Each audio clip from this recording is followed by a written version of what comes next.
Okay guys, so ito na nga yung nakuha nating wireless microphone from Mecman Audio. Ayan, yung model na to guys is MCX100. Okay, so nakuha natin siya kasama itong kanyang Torque case. So matigas at saka durable yung Torque case niya guys, pang professional talaga. Ayan, tingnan nyo naman. Ayan. Okay. Ayan. So nakuha natin to siya guys ng sa mababang presyo lang naman. Though may kamahalan, pero nakuha natin siya ng medyo mababa. Okay, so buksan na natin itong ating wireless microphone. Alright. So, ito nang laman ng ating tour case guys. Meron siyang dalawang handheld microphone. Ayan. Dalawang piraso ng XLR guys. At syempre, ang kanyang PL jack. Next, ang kanyang power cord na heavy duty. Ayan. At ang kanyang anti-roll na kulay gray na pang professional guys. Alright. At ang huli sa part na to, ang kanyang dalawang antenna. Okay, sa next compartment naman tayo. Nandito located ang kanyang wireless receiver. Alright. Napaka-premium ang kanyang pagka-build guys. O diba? Okay guys, so tour muna natin kayo dito sa ating receiver ng ating Mecman Audio MCX100. So, dito guys, mayroon ang kanyang brand name. Ayan, Mecman. Tapos dito din guys, Mecman MCX100. So, umiilaw to dito guys. Ayan. Tapos ito yung power button niya. Tapos yung IR or yung remote, infrared. Ayan. Tapos meron dito yung mga volume up and down. Ito, up and down. Tapos yung pag magsiset tayo ng frequency and tsaka lock. And then scan, then yung remote niya. Okay. So same lang din dito sa kabila guys. So left and right. Okay. So ito guys is glass. Ayan. Parang glass siya guys. So meron pa siyang parang film dyan. So hindi ko lang tatanggalin kasi extra protection na din. Okay. So metal guys. Makapal na metal. Pati yung dito metal. Ayan. Sa gilid. Ayan. May nakalagay wireless audio system. Ayan. Dito sa ating bandang ibabaw, ayan, meron siyang kanyang caution or mga precaution, ayan. Okay. Tapos, dito sa gilid guys, ang kanyang serial number, ayan. So, genuine yung ating wireless receiver. Tapos, ito yung microphone niya guys. Okay, regarding naman dito sa microphone guys, metal siya. Okay. Tapos yung kanyang anti-roll, kulay gray. So pang pro din talaga guys. Ayan. So metal din tong handle niya. Tapos sa battery guys, is shotgun type siya. Ayan. So meron siyang uka dito sa gilid guys. So mas madali siyang bunutin. Okay? Kanyang battery. Ayan. So load mo lang na parang shotgun. Ayan. Okay. Ayan lang. Alright. Tapos metal siya guys Ayos to metal eh. Ayan.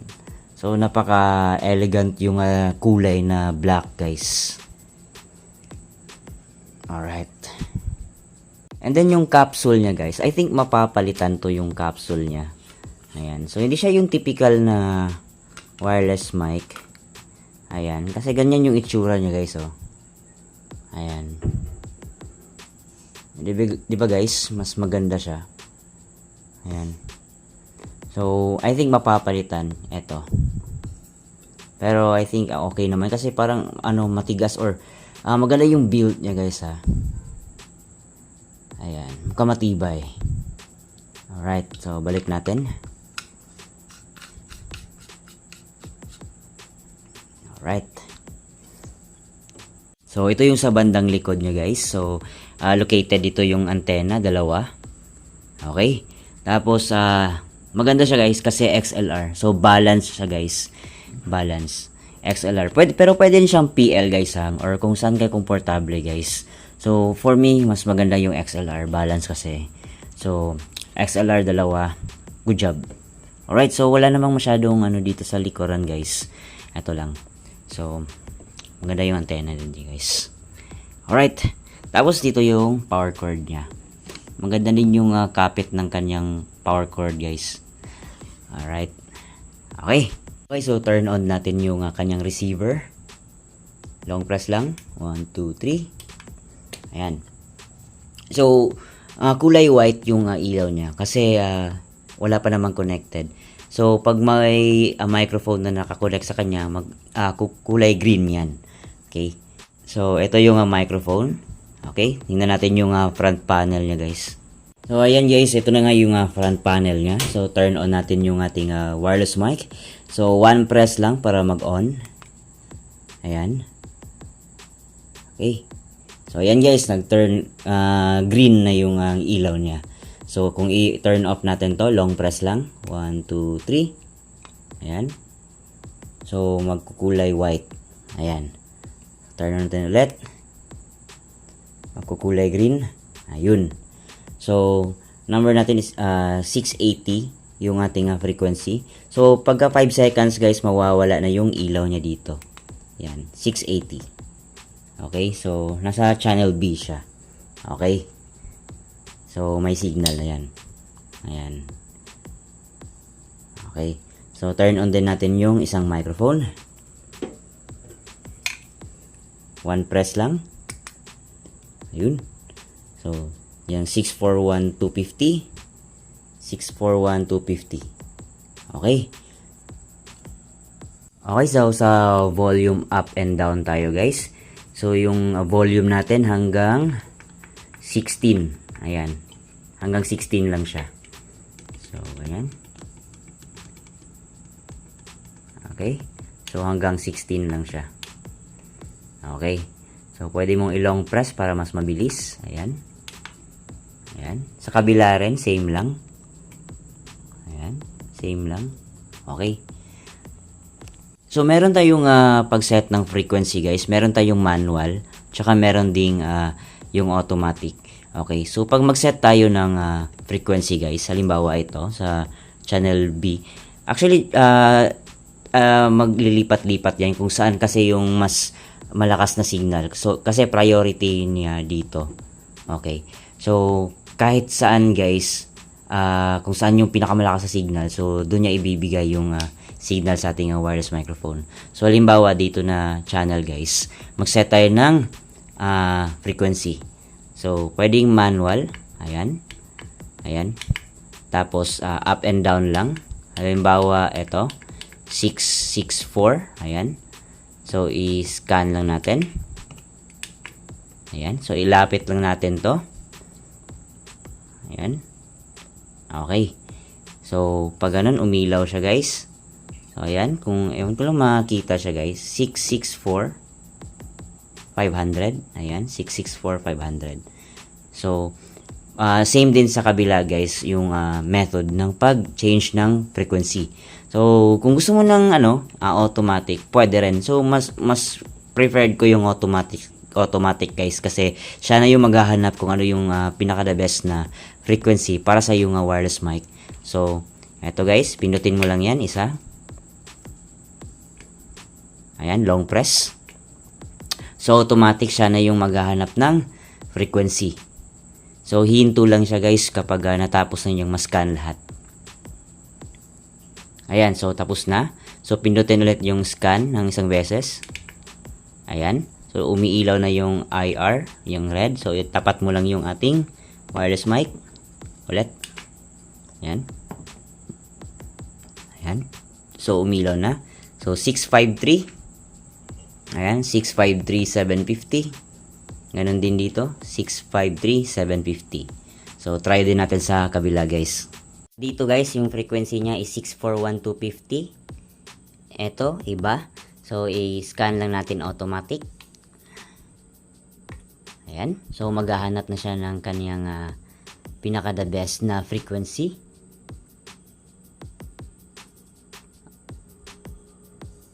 Ayan. So, punta tayo dito sa gilid. Pipindutin lang natin tong scan guys. Ayan. So, punta tayo dito. Umiilaw na yung red. Tapat lang natin. Ayan. So, umiilaw na siya guys. Ayan. 668,000. Ganon din sa kabila guys. 668,000. So, ayun. Pair na sila guys. Alright. So may tatlong ilaw to guys, white, green at saka red. So yung white kung hindi naka-on yung ating microphone. So white yan siya guys. Green kung may naka-connect na microphone. Ngayon kung nagre-red to guys, ibig sabihin lang doon is nawawala-wala yung mga yung signal or lowbat ba.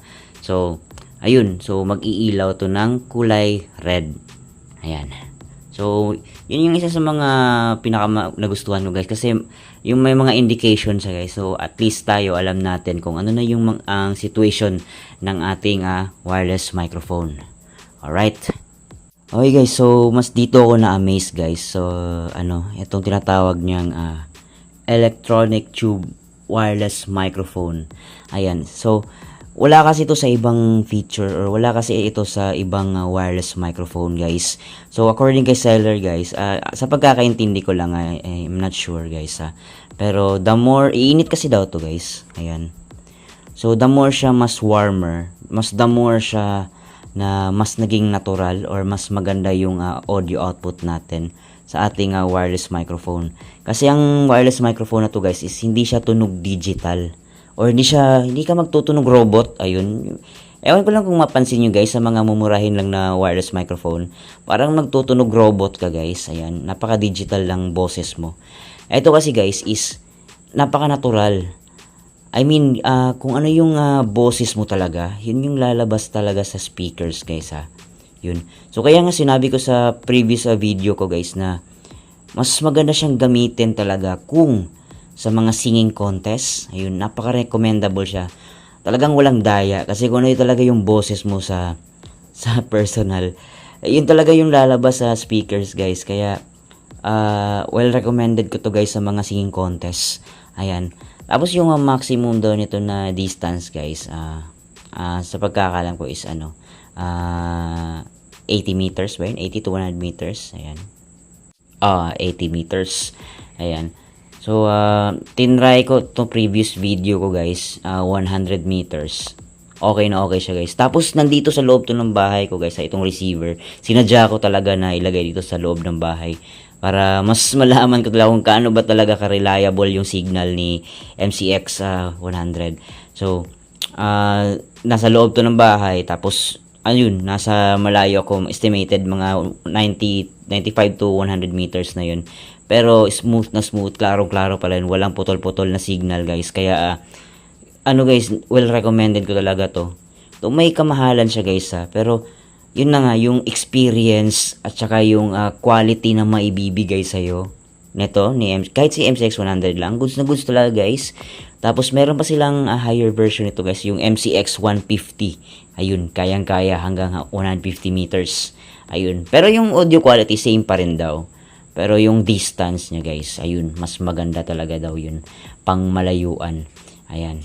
So, I think wala na akong nakalimutan guys na sabihin sa pag-review natin dito sa ating wireless microphone. Ayan. Kaya nga pala guys, yung set at saka lock. Ito, pwede mo siyang i-lock guys. Ayan, kung makikita nyo yung parang kandado dyan. Ayan. So, naka-unlock pa siya guys. So, i-long press mo lang tong dito, yung set/lock. Long press mo lang, magla-lock na yung itong sign niya guys. Ayun. So, yung dalawa na ang nagla-lock. Okay? So, kahit na pindot-pindutin mo pa yan, hindi talaga yan, lalo na yung mga bata guys, na pakialamero. Ayan. So, kahit pindutin nyo yan guys, hindi talaga yan magagalaw yung frequency o yung volume. Yan. So, to unlock that, okay, pindutin mo lang long press again. 1, 2, 3. Ayan. So, naka-unlock na. So, pwede ka nang mag-adjust. Ayan. Yung volume niya guys. Oh, ayan. Ayan. So, pwede na. Ayun. Ay guys, so pag binili nyo ito guys, meron din naman sa online shop or kung rekta kayo kay Mecman Audio. Ayan. So, nakuha lang natin to guys ng around 8.5. Ayan. So, sa 8.5 guys, kasama na tong hard case niya guys. Kaya, mas mainam talaga na diretsahin nyo na guys. Kasi, well protected yung gamit mo kapag meron siyang itong ABS plastic hard case guys. Tapos napaganda yung hindi siya putyo-putyo guys, ha. Hindi siya ano guys, kachipan na hard case or na plastic case. Matibay siya guys. Ayan. So sa 8.5 mo guys, ayan. Meron na siyang XLR. Ito dalawa. Okay? Tapos may PL na siya. Okay? Ayun. Pero kung yung isang package guys na hindi kasama tong ABS plastic na tour case. Ayan. So makukuha niyo lang yung karton na box. Okay? Ito tapos ang box niya lang guys is yung karton. Tapos wala siyang XLR. Okay? PL lang siya guys. Okay? So what is 500 pesos or let's say 700 pesos na add-on?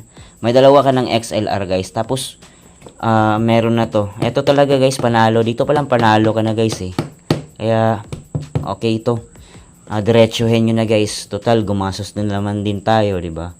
Kung diretso na. Yun lang. Tapos kasi kung bibili ka ng per piece nito ng XLR guys, ayan, nasa mga 200 plus din tong isa, di ba? So, diretsuhin na lang natin. Okay? So, ayun. I think wala na ako nakalimutan guys. So, I hope na pakita ko lahat. Kung may kulang man is, paki-comment na lang down section below. Okay? Alright. So, Mecman Audio MCX100. Good job.